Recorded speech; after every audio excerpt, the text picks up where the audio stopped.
Dear viewers, আমরা অনেক সময় লিভারের রোগ সম্পর্কে জানি না। লিভার রোগে কত মানুষ মারা যায় জানেন? আপনি যে সারাদিন যত খাবার খান, আপনি ধরেন ভাত খান, মাছ খান, মাংস খান, ঔষধ খান, দিন শেষে মদ খান, বিড়ি সিগারেট খান, আপনি যাই খান না কেন, এগুলা কিন্তু পরিপাক হয় কই জানেন? মেটাবলিজম লিভারে।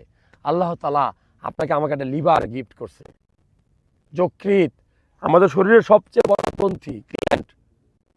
এটা আমাদের কেমিক্যাল কারখানা।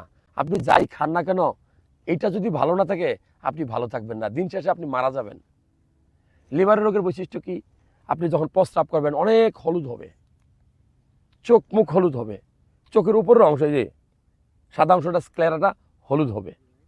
আপনার খাওয়ার রুচি একদম কমে যাবে, পেটে ব্যথা করতে পারে, সকালে বমি বমি ভাব হইতে পারে, ঘুম থেকে ওঠার পর দেখবেন যে আপনার মুখটা তিতা হয়ে থাকবে, শরীরে পানি আসতে পারে, খানার বিলকুল একদম খাওয়ার কোনো রুচি থাকবে না। জন্ডিস আকারে আপনার রোগটা প্রকাশ পেতে পারে। কেন হয়? হেপাটাইটিস বি ভাইরাসের কারণে হয়। আপনি অনিরাপদ পানি খেলে হয়। ঠিক আছে, আপনি মনে রাখবেন, আপনার শরীরে যদি হেপাটাইটিস বি ভাইরাস থাকে আপনি টেস্ট করে দেখুন। তবে লিভার রোগের টেস্ট কী করবেন? আপনার লিভারটা ভালো আছে জানতে কী টেস্ট করবেন? সিরাম, বিলিরুবিন, এসজিপিডি, এসজিওটি, আমরা HBS, hepatitis B virus test করে দেখি, হেপাটাইটিস সি ভাইরাস টেস্ট করে দেখি। এগুলো খুব গুরুত্বপূর্ণ। আপনি অবশ্যই একটা লিভারের আল্ট্রাসোনোগ্রাম করবেন। এই টেস্টগুলো করলে আপনি বুঝতে পারবেন আপনার লিভারটা সুস্থ আছে কিনা। তো ভালো লাগলে এই তথ্যগুলো শেয়ার করবেন।